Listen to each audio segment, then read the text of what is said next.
Manny Pacquiao Boxing Promotion, pinapatawag nga po ito si Marlon Topales at Casimero Cuadro Alas. At Manny Pacquiao nalalapit na laban nga po sa April 20 kay Buakaw. Aabutin nga po ng almost 25 million pesos ang budget.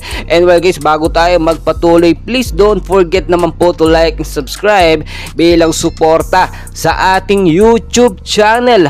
At dahil nga po mainit pa rin na pinag-uusapan kung sino nga daw po ba talaga ang magaling dito sa ating dalawang kababayan na ngayon nga po ay nagsasagutan sa social media matapos po kasing matalo at sabihing benta ang laban nga po ni Marlon Topales kontra kay Naoya Inoue, ay wala daw nga karangalan man lang na naibigay itong si Topales doon sa undisputed fight nila, which is malalaking belt talaga ang hinahawakan. Ito pong si Casimero Cuadro Alas ngayon hindi talaga makapagpigil at tila nagagalit siya or naiinis po dito nga sa ginawang pagbenta ng laban nitong si Marlon Topales. Ngayon po tuloy mismong boxing or Manny Pacquiao Boxing Promotion na nagsabi na magkaroon sila ng friendly match para mapatunayan kung sino nga ba talaga ang magaling.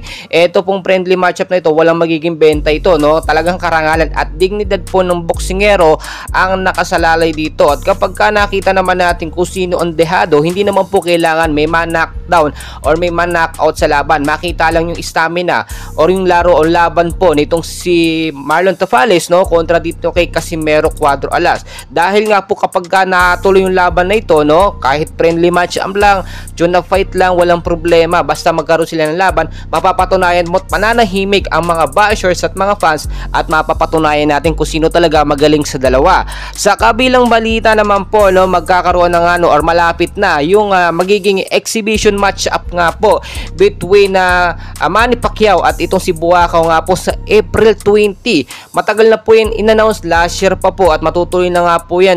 Aabutin lamang po ng 6 rounds ang kanilang exhibition match up. Preparation na rin yan para nga po sa magiging laban ni Manny Pacquiao at ni Floyd Mayweather Jr. Nakakalula, ang laki po ng budget pala dito. Inaabot po ng almost 25 million pesos lang naman ang budget nila sa magiging exhibition matchup. Exhibition lamang yan. How much more pa yung mga big matchup talaga na talagang $1,000,000 ang binalaan o nilalaan ng mga budget. Well guys, magkagayon man, abangan talaga natin yung mga big matchup na yan. And for sure, meron din itong pasabog si Casimero Cuadro Alas after siguro ng mga ilang mga weeks lang or mga months, i-announce na yung magiging laban nga nila nito nga pong si Naoya Inoue, dahil yun naman talaga yung napag-uusapan ngayon. May nagsasabi hindi daw matutuloy yun, pero imposible daw yung mangyari. Pero alam naman natin, basta pera-pera ang usapan, wala pong imposible. Doon nga sa naging laban ni Marlon Topales at Naoya Inoue, hindi naging imposible na bayaran talaga itong si Marlon Topales